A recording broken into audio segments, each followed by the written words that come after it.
This week, the banking sector in Italy has enjoyed some good headlines as the main lenders have reported earnings that have generally pleased investors. What does this tell us about the sector in Italy as the political parties continue to jostle for position in a coalition government? Well, joining us from our Milan bureau is IG market strategist Filippo Djordjevic. First, Filippo, to the Italian banks.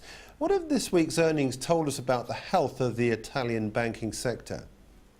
Yeah, they told us that the banking sector is good. It's like we have a really good health about results because we had really good high ratios.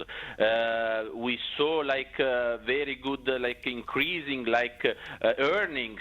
Also some banks we really did a really good performance as Intesa Sanpaolo and Unicredit. They did the best results since 2008.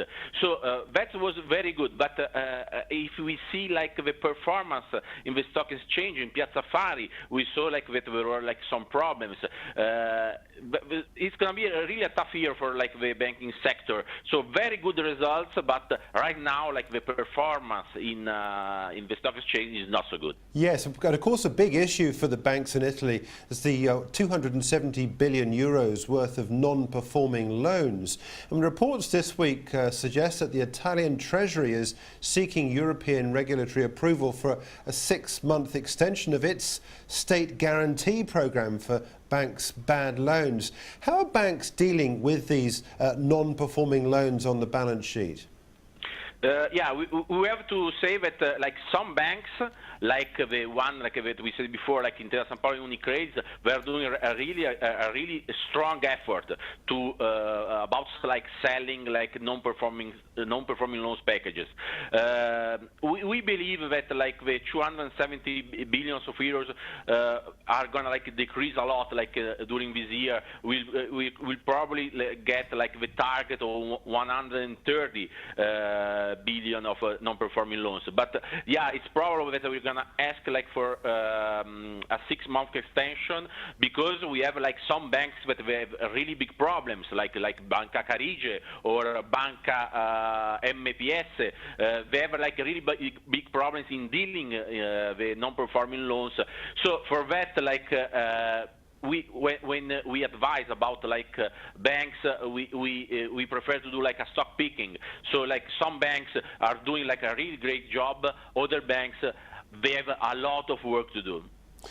Of course, all this comes as political parties in Italy continue to try and hammer out a coalition agreement for the next government. Is a deal likely soon for a new government in Italy? Yeah, right now we had the big news is that we are really close to a new deal for Movement 5 Stars and La Lega of Salvini. Probably in the weekend they could find a deal about the name of the premier, and so we could have a new government. That will be a big deal because it will finish this political deadlock that we had for the last months, so we could restart. But as we know, these two parties are anti-establishment party, so there could be really a scenario that is not so good for the market.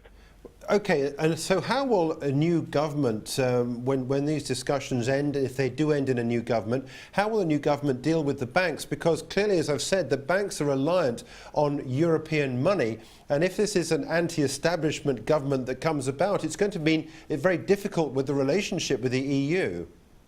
Yeah, of course. Also because both parties they criticize a lot the bail-in rules, the ECB supervision, or everything about that the European Commission asked about the Italian banks, also this acceleration for the selling of non-performing loans.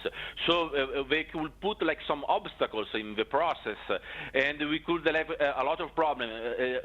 Right now we are seeing a lot of tensions in the bond markets because everyone, a lot of investors are selling Italian bonds because the they start to be scared about like what will happen with these two parties. Also because they start to talk about like a euro referendum.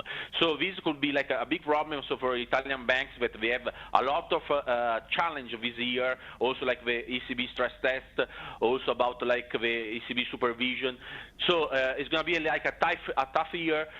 We still like believe that like some banks are doing like a really great job, as we said. Intesa Sanpaolo and UniCredit did very good, but it's going to be like very challenging.